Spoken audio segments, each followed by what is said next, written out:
Hello everyone, this is a special educator Pooja Prakash from Center for Special Education Allahabad. Welcome to my channel Learning for All. Last video हमने play को discuss किया था और उसी कड़ी को आगे बढ़ाते हुए आज के वीडियो में डिस्कस करेंगे what are the stages of play. I firmly believe in the concept कि अगर किसी भी पेरेंट को साइंटिफिकली पता होगा जैसे कि प्ले क्या है, कितने टाइप्स के प्ले होते हैं, कौन कौन सी स्टेजेस होती हैं प्ले की, तो it will be very much more easier for them to relate their children कि वो हमारा बच्चा कौन सी स्टेज ऑफ प्ले में अभी है. सो दैट इस बच्चे का जब प्ले का मास्टर प्लान बनेगा या आईपी बनेगा तो हेल्प करना काफ़ी आसान हो जाएगा. तो तुरंत शुरू करते हैं. The very first stage of play is exploratory play. Right, exploratory play generally first year of life में हो रहा होता है, यानी पहले साल में जो प्ले होता है वो एक्सप्लोरेटरी प्ले होता है. जैसा कि नाम ही कह रहा है एक्सप्लोरेटरी यानी कि एक्सप्लोरेशन.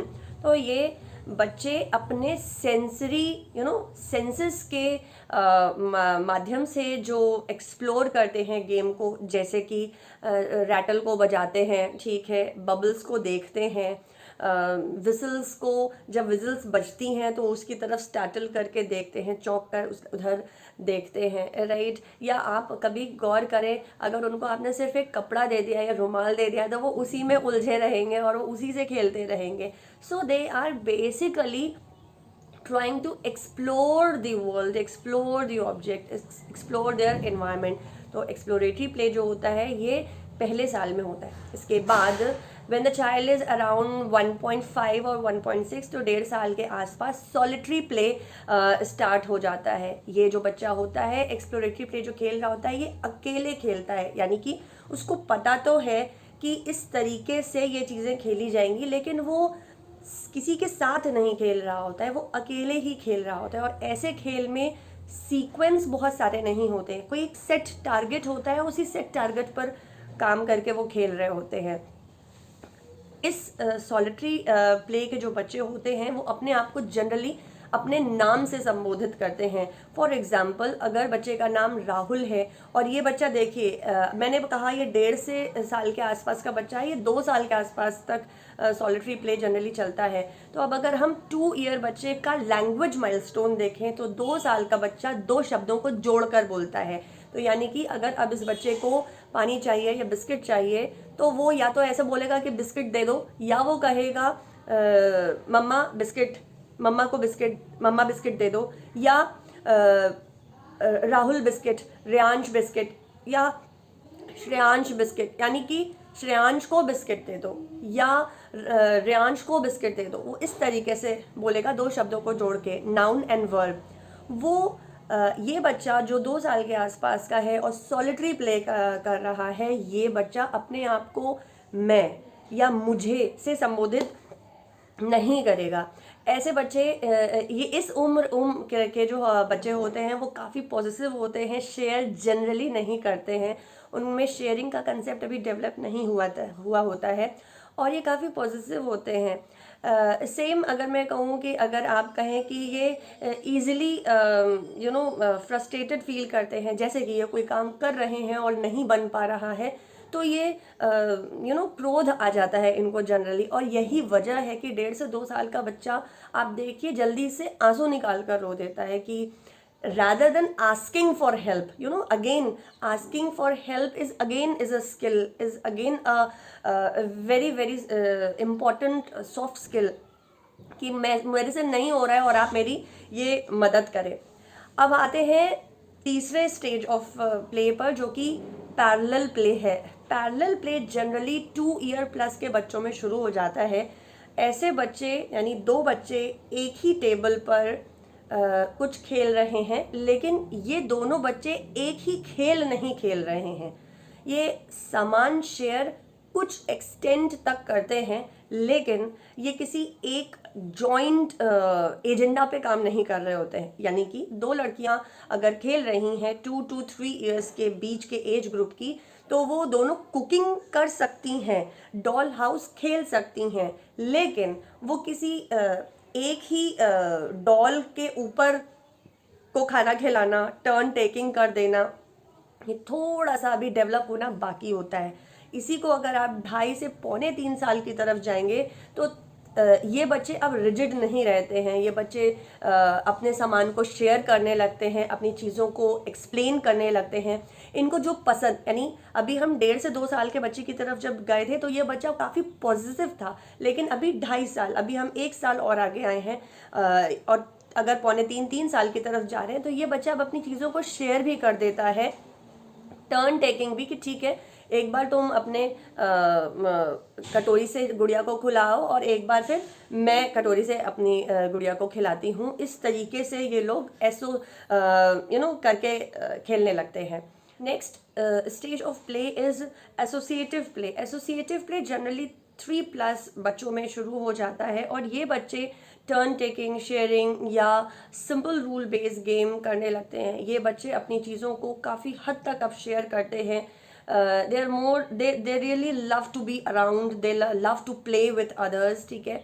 और ये बच्चे मोस्टली कॉपिंग, यानी वॉचिंग एंड कॉपिंग के फॉर्मूले पे काफ़ी काम कर रहे होते हैं। यानी 3 साल का जो बच्चा है, 3+ ईयर का जो बच्चा है, ये बच्चा इस लेवल पर इसका इमिटेशन स्किल इतना डेवलप कर गया होता है कि ये बच्चा टीवी पर भी अगर कुछ देखता है या प्लेग्राउंड में और बच्चों को कुछ खेलते हुए देखता है या घर के आसपास कुछ ऐसा देखता है तो उसे वो पर्टिकुलर पूरा कॉपी करना आता है। जैसे ये वही एज की लड़कियां हैं जो मम्मी का दुपट्टा डाल के बाकायदे कढ़ाई में कुछ बनाती हैं, राइट। यहाँ पे थोड़ा सा फ़र्क ये आता है कि 3 साल का बच्चा कई बारी प्रॉप्स को डिफरेंट तरीके से यूज़ करता है। जैसे एक छोटा बच्चा, अगर आप 2-2.5 साल के बच्चे की बात करें तो वो एक्चुअल कढ़ाई के साथ खेलेगा, लेकिन 3-3.5 साल का बच्चा अब किचन सेट के साथ, और किचन सेट में बाकायदे सभी चीज़ों को समझ रहा होता है कि ये जो छोटी कढ़ाई है इसका मतलब वही एक्चुअल कढ़ाई ही है। यानी कि ये बच्चे सिंबलाइज करने लगते हैं कि ठीक है ये नहीं तो ये, यानी कि ये शिफ्ट जो होता है ये 2.5 साल में नहीं हो रहा होता है, 3.5 साल में आ रहा होता है। और मैंने आपको कहा कि ये जो 3+ ईयर का बच्चा है, ये जैसे एक इंसिडेंट याद आ रहा है।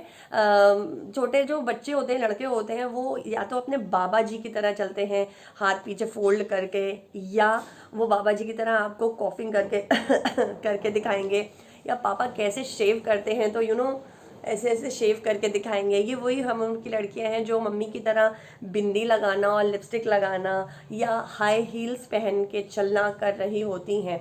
एंड अब ये जो 3-3.5 साल के बच्चे होते हैं ये टर्न टेकिंग, यानी ये एक एजेंडा बेस्ड गेम खेल रहे होते हैं, जैसे कि डॉक्टर सेट खेलेंगे, किचन सेट खेलेंगे। और इस अभी तक सिर्फ खाना बनाना हो रहा था, लेकिन अभी 2-2.5 साल में, लेकिन अभी 3-3.5 साल में सिर्फ खाना बन नहीं रहा है, खाना पक तो रहा ही है, साथ ही साथ उसके सर्विंग में वो क्या क्या प्लेट के साथ स्पून लगा के रखेंगी और वो पूछेंगी भी आप खाइए और आपको कैसा लगा। मतलब अब आपको उसमें सीरीज मिल जाएगी। 2-2.5 साल का जब बच्चा खेलता है तो वो एक सेट टारगेट के साथ खेलता है, और इस सेट टारगेट में बहुत सारे जो फाइनर चीज़ें होती हैं ना वो नहीं होती हैं। जैसे कि 3-3.5 साल का बच्चा आपसे पूछता है कि डिड यू लाइक इट, या मैंने जो फूड बनाया है, खाना बनाया है, या जो मैंने जूस बनाया है, मैंने चाय बनाई है, वो आपको कैसी लगी। बट ये चीज़ आपको 2-2.5 साल का बच्चा नहीं पूछता। ये बहुत फाइन लाइन्स है।